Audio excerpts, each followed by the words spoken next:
frontline work in the Catholic city and the Catholic state back then.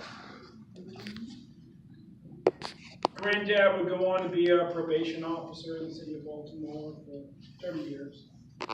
Grandma would go on to become a social worker and train a young social worker named Barbara Mikulski. I was at a Emerge Maryland event. My running mate, Susie Turnbull, isn't just part of this wave of women running for office for the first time across the country. She helped build that wave.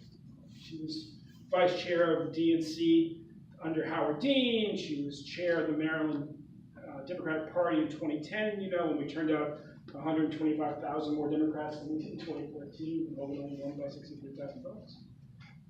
And she also co-founded Emerge Maryland on her porch. So we were at the Emerge Maryland event, and Senator Mikulski comes walking up to me waving her finger. And she's like this tall. Attention. And she said, "You're Mamie Todd's grandson." I said, "That's right." She started to tear up. I said, "Senator," I said, "my grandmother's 101, but she's still very much alive." Both my grandparents were members of Maryland AFSCME, and their pensions, by the way, proof of the value of a good pension. And so I said to the senator, I said, "Would you like to talk to her?" She said, "Oh, I could." I said, "Senator, she's 101. She's always at home." So I picked up my phone. I called her. And they spoke, and the senator thanked me. And then she said, "Well, you see how just saying her name makes me tear up." I said, "I noticed that. What's that about?" She said, "She taught me how to feel awkward. She taught me how not to feel awkward when I was a young social." She helped train me. And I just kind of beamed because I thought, I could list like 100 adjectives that describe Barbara Mikulski. Like awkward women. So Grandma apparently did a very good job. Well, along the way, they raised my mom in the McCullough Homes housing projects in West Baltimore on Pulaski Street. My mom would sue Western High School for Girls when she was 12, so she could desegregate it when she was 15. My parents fell in love as teachers at Harlem Park Junior High. Dad's white from Maine, mom's black from West Baltimore. Marriage was against the law. It was 1966. Dad proposed 3 times in 1 week. Mom said yes, and then they figured out they had to leave. Because back then it was also illegal for you to remain in Maryland as husband and wife. Not just to get married. Not only did they have to get married in D.C., but they couldn't come home.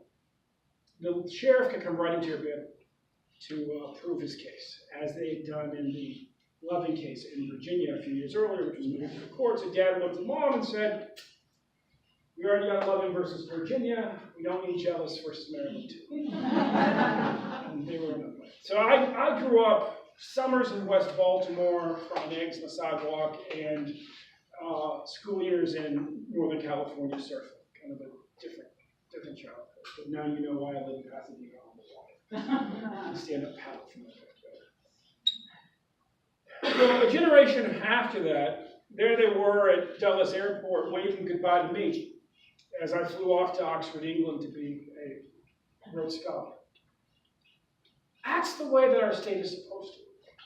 Our state, you think about why most of our families came here from wherever they came. Whether it's Susie coming here as the daughter of folks who had migrated from Poland and Hungary, to go to the University of Maryland, the tips of her dad, who was a cab driver, or whether it's my grandparents coming out from Southern Virginia in the midst of Jim Crow at the end of the Great Depression. Maryland was always thought to be a place where it's a little easier for your children's dreams to take root, and a little less likely that as a senior citizen you'd be fearing that your life would turn into a nightmare. Yet, if we're really honest with ourselves, our young people and our seniors are sending up smoke signals faster than we can keep track of. Now, I believe in listening before you lead. I believe in listening as you lead. I started off this campaign 400 days ago, traveling across the state, listening to people, and frequently to young people, the folks at the golden years of their life.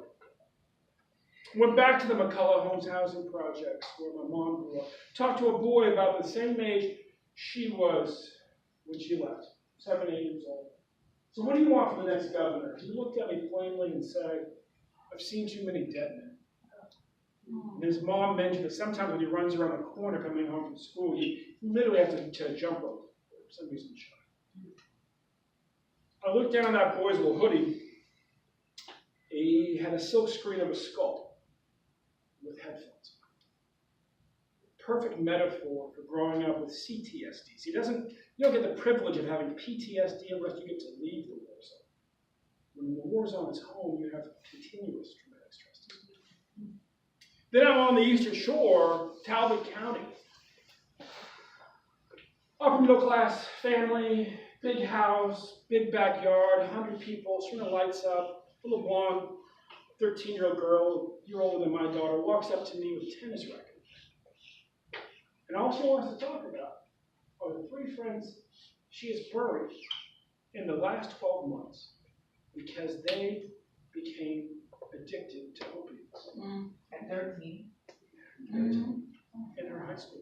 They were high school classes. Maybe some of them were 14 or 15. These are kids that she knew after high school. She'd been to each of those units. I had somebody else. I had a pastor just last week in Baltimore County said to me that he had buried 30 people under 40 in the last year because of opiates. Many of them he went to high school with. He said at the last one he commented, we're going to have the high school reunion at the graveyard. Young people who are full of hope don't kill each other.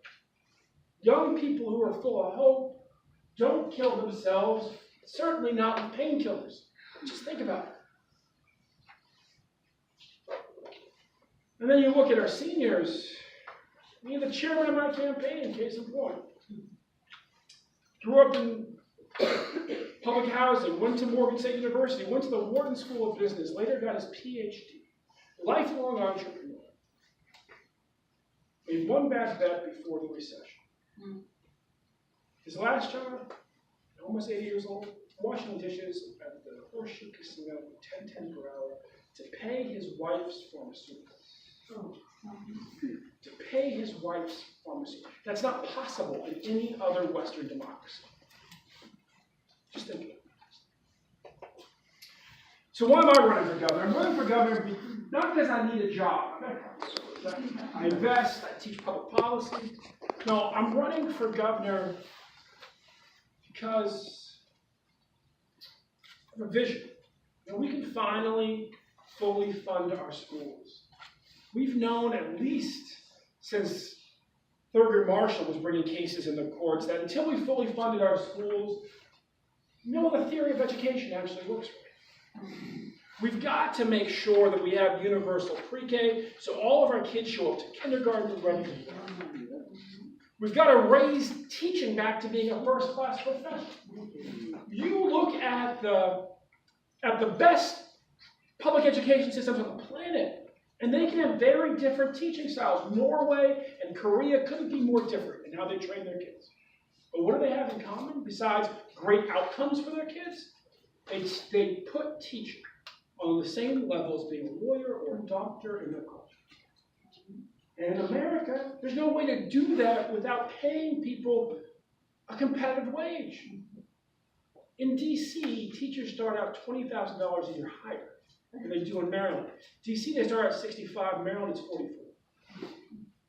And as you travel around the state, and I've met with educators, I'm proud to have been endorsed by 74,000 educators across 23 counties, including this one. And won it with 85% of the vote, including 100% of the vote of the teachers in Prince George's County, where one of my opponents took over the schools. And they know him a lot better than me. Just put that out there. But you sit down with teachers, and it's so common that the teachers don't live in the county where they teach. They live a couple counties over where it's cheaper. Teachers are supposed to be part of the backbone of your community, of all of our communities. You have to pay them enough to be able to live where they teach. So we'll change that. But we also have to go further and make our community colleges not just more affordable for some people, as hoping after Democrats put them in a straitjacket, reluctantly agreed to a couple weeks ago. Great. No, we actually need to make it tuition-free again for everybody. They were tuition-free until about the 1970s, and then it started to change. What got my family out of poverty in West Baltimore, my mom, my grandparents, when granddad went to the University of Maryland School of Law, and the tuition was $200. That was late 1950s, but 1970s, $410. Today, I've kept it with inflation to be $2,600, but it's actually $31,000. And there's been a similar inflation with our community college, not as extreme, but still a problem.